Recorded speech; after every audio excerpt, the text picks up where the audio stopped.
Hey, what's up everybody? Welcome back to the Reese Motorsports YouTube channel, home of the Franken-7 Drift Car Project. I'm Corey, good to see you again. It has been a couple of months since a last little update regarding the car, so I thought I would just kind of give you guys a little update, kind of catch you up what's been going on, where we are, and kind of let you know the status of the car. In our last video, we talked about, we were able to relocate back down to northwest Georgia, kind of back to my old stomping ground, my original hometown area. And the car was at my parents' house from December till the end of February. And as of March 3rd, I made all of the upgrades and checked everything I could on the car, thanks to all the No Rotors V8 guys and LS Facebook pages and people contributing to figuring out my mysterious no running issue. Unfortunately, I wasn't able to figure it out regardless of all the help I received. So, but luckily, my brother used to work with a very prestigious Corvette racing shop out of Atlanta, and the lead mechanic over there we're still in good contacts with, and he does a lot of project work on the side. So this individual has been working tirelessly to try to get just some space and some time available, but he was able to take my car on. So he's had it for, I guess this would be going on the 4th week, trying to just, make some room in his shop and everything. But the car is in good hands as it's at his shop. As you can see, it's no longer here in our garage. But he knows every nut and bolt you could imagine on an LS, and knows every little quirky wiring issue and connector issue and injector combination and anything you can think that's a puzzling LS related issue, he's dealt with and solved. So I refer to him as our LS guru friend. So car's in good hands. Hopefully I'll hear something from him soon with some good news. Hopefully he's got it running. I did run into a couple little things with the car right before he took possession of it. I found a little bit of a brake fluid leak from one of my connectors I had made, bypassing the rear brake system. So one of my union fittings. And then what was the other issue? I did end up taking the front accessories off and rechecking the physical timing again, just to be doubly sure, and everything lined up fine. I was able to add one of the Improved Racing, the little extra piece that holds the oil pump tube in, because on the LS's, the oil pump, the pickup tube basically bolts into the oil pump and held in with one little dinky bracket and one little 10mm bolt. So Improved Racing makes a little basically bracket adapter that bolts onto the other side, because there is a available threaded hole. So anyways, I got that in, so shouldn't have to ever worry about oil pressure issues. And then I was able to just kind of cut and trim and adjust my radiator hoses a little bit to fit better without so much restriction or binding. So those universal hoses sometimes have an issue with that. So sorry, trying to get this glare, there we go, away.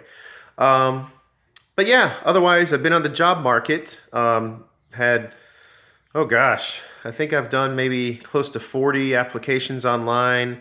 Just looking around at different dealerships, different fleet maintenance, operations, ambulance companies, UPS, FedEx, anywhere that I can get my foot in the door to not only, have the best pay you could get for a mechanic, but also somewhere that, I can actually grow and move up and do a better job of, financially, doing my part, taking care of the family. So still on the job market, just got off the phone with the interview, and we'll kind of see where things go. There's several irons in the fire. But that's all just kind of a work in progress. One thing I have been kind of getting back into here lately, which is kind of fun, is probably like most car guys, most gearheads, a lot of us started off before we ever had a license with BMX bikes. And so years ago, when my wife and I first got married and we moved to upstate New York, I left my old Diamondback BMX at my parents' house. Just thinking, well, at the time that we physically moved, we didn't have any room to bring much. We had my pickup truck and her little Hyundai Elantra, and so there was no room for bikes or anything like that. But years later, my nephew was born, and my brother borrowed the bike for an undisclosed amount of time, and basically that was his first bike. So it went from, a dirt BMX bike to training wheels and foam pool noodles for padding all over. So here lately, I've kind of taken it back. Well, he gave it back and basically had to do a little restoration on it. So here's my, I think it was a 2002 or 3, 2002 maybe, Diamondback Viper X. My first BMX was just a basic Walmart, China Mongoose, super heavy BMX that, it was fun. When I was a kid, I broke my arm on it on December 31st, 1999. So that was really fun. Almost had to spend New Year's in the hospital with my first cast, first and only cast, thank you God. And then somewhere around my 16th or 17th birthday, I was, of course I was still into BMXs and wanted to get something that was lighter weight and better quality and something I could actually get air on and, take through the dirt jumps. And yeah, so picked that bad boy up. And I did have 2 of these old school 3-spoke GT mags. And, well, one has seen better days. Here's the other one right here. The bearings were shot and the axles were stripped. So I just took all the guts out. So I've been looking to replace those here soon and get it back to its former glory. But it had some rust and some issues, had to kind of go through and service everything, grease the chain, grease all the bearings. Was able to get some old school snafu grips on there, which was kind of cool, but it's still kind of school bus yellow. I'm thinking about stripping all the stickers off of it, sanding it down, and maybe kind of doing a whole homage to the car, maybe trying out like some matte blue or satin blue with the black wheels or maybe white wheels, just to switch things up for fun, just to see how it looks. But we also got my wife's Walmart Mongoose serviced and ready to go. Got my that was called a Hyper, just another Walmart bike, just nothing too special. But it was kind of fun because my brother also gave us his kid's old just starter bike. So it's got some BMX bars on there. It's got some new grips. I painted the bars. They were the white female bike color. So painted the stalk, and put some training wheels on there. So he's got his first little BMX bike to go on. So just kind of for fun, getting back to roots, just doing little things to stay busy, along with studying to get recertified on my ASCs, and also just stay busy tinkering on stuff. I don't like to not work on things. Also found these at my parents' house, some of the old school like Thule or Yakima, whatever, bike racks for the roof rack. So I'll probably be putting those on the wife's car for now. I've yet to get a new daddy mobile, so we've been sharing my wife's car, but it's worked out so far. She's got a company car, so she takes that to work every day. And then I've got the Mama Mobile RAV4 we've been driving, so keeping that thing going. And but the only thing is, as soon as I go to work with our new dynamic of our son going to preschool, and I will probably be working while he is at preschool. I'll probably take him to work or take him to school in the morning, but then my wife or my parents will be picking him up in the afternoon. So they have a car seat in their car, but obviously my wife can't pick him up in her work car. So anyways, I'll be looking for a daddy mobile. So I'm looking at, just used like 3rd gen Toyota RAV4s, just 2-wheel drive, nothing crazy, 4-door Colorados, things around the 5,000 and less range.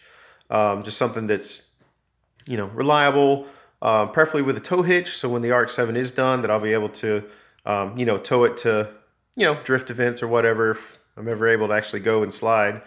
And, just something that I don't really have to worry about, that I can drive an extra 200,000 miles and have no worries. So yeah, looking at RAV4s, Colorados, Frontier 4-doors. I would love a 4-door, '05 and up Tacoma, but those are still, you know, well over 10 grand for a decent one, and that's just not in our budget right now. Plus, we're going to try to, you know, look for a house to buy probably at the end of the year. So, um, you know, we just have to stretch our monies as far as we can. But anyways, I'll quit yammering. Just want to give you guys an update of where the car is, what's been going on. As soon as the car is back, I'm probably going to work on getting some of the paint and body work straightened out a little bit. Nothing too fancy, just go through, sand the whole thing, prime any trouble spots, maybe prime the whole thing, I don't know, and then probably finally decide on a color. I'm still stuck between, you know, like a dark navy blue and a satin or a matte finish, or just a good old-fashioned gloss white. I love the clean gloss white, especially of the Initial D FCRX7, the White Comet.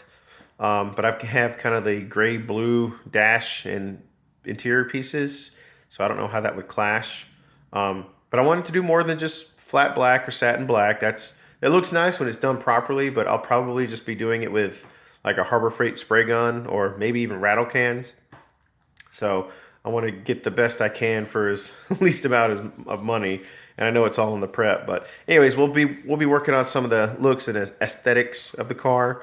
I don't know if we'll be able to get it kitted this year as far as body kit, but I'll see if I can come across some decent deals. And once I'm working and you know, get an extra paycheck coming in, then maybe we'll have some flexibility to get some body type stuff. But that's all I got for now. You guys take care, and hopefully we'll have some good news. Maybe this weekend I'll hear back the car's running. Maybe next weekend, I don't know. Hopefully sooner rather than later, of course, because it's been a long time coming. But yeah, I'll talk to you guys soon. Thanks.